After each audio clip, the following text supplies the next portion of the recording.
వరి సాగులో రైతులు ఎదుర్కొంటున్న సమస్యల్లో ఎలుకల బెడద చాలా ప్రధానమైనది.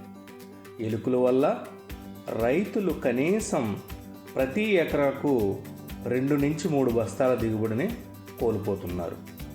వరిని ఎక్కువగా పండించే ఉభయ గోదావరి జిల్లాల్లో వీటి తాకిడి చాలా ఎక్కువ. ముఖ్యంగా ఇవి పైరు చిరుపట్ట దశకు చేరుకునే సమయంలో పైరుపై దాడి చేసి దుబ్బులను విపరీతంగా కొరకడం వలన పొలంలో అక్కడక్కడ ఖాళీలు ఏర్పడి ఎక్కువ నష్టం వాటిల్లుతూ ఉంటుంది.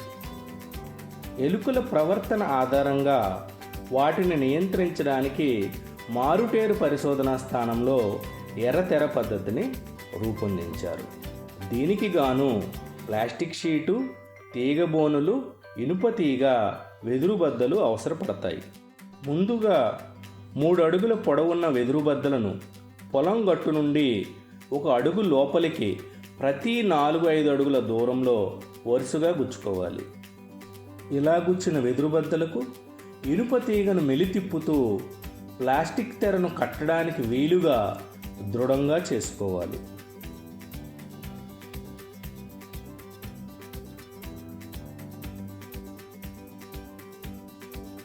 దీని తరువాత 2.5 అడుగుల ఎత్తున్న ప్లాస్టిక్ షీటును గులకరాళ్ళు, పురుకోస సహాయంతో వెదురు బద్దను, తీగను కలిపి కట్టుతూ తెరలో ముడతలు లేకుండా నిదానమైన గోడ మాదిరిగా పొలం చుట్టూ ఏర్పరచుకోవాలి.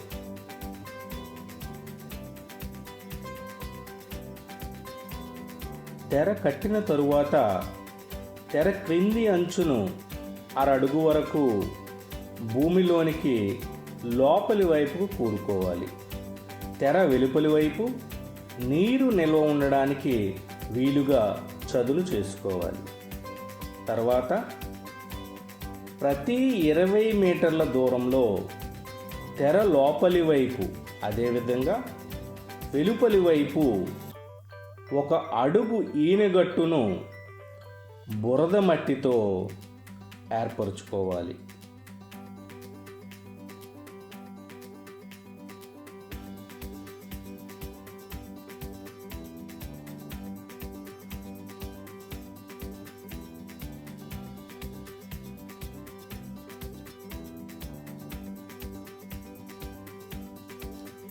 లోపలి గట్టుపై తీగబోనును అమర్చి తీగబోను ముఖద్వారం దగ్గర ప్లాస్టిక్ తెరకు గుండ్రటి రంధ్రాన్ని కత్తెర లేదా బ్లేడు సహాయంతో చేసుకోవాలి.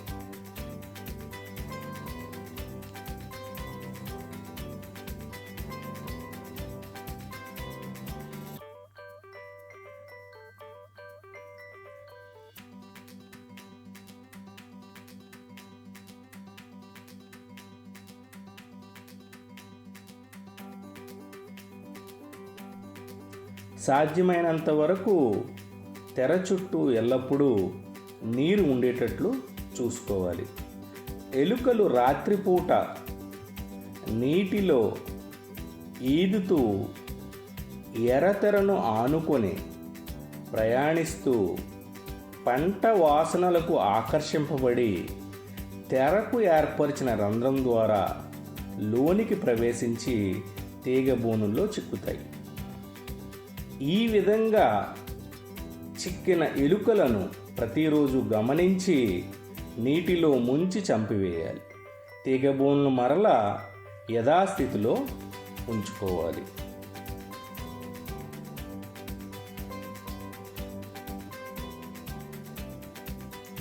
ఈ ఎర్రతెరను వరి నారుమలలో అమర్చుకొని మంచి ఫలితాలను రాబట్టవచ్చును.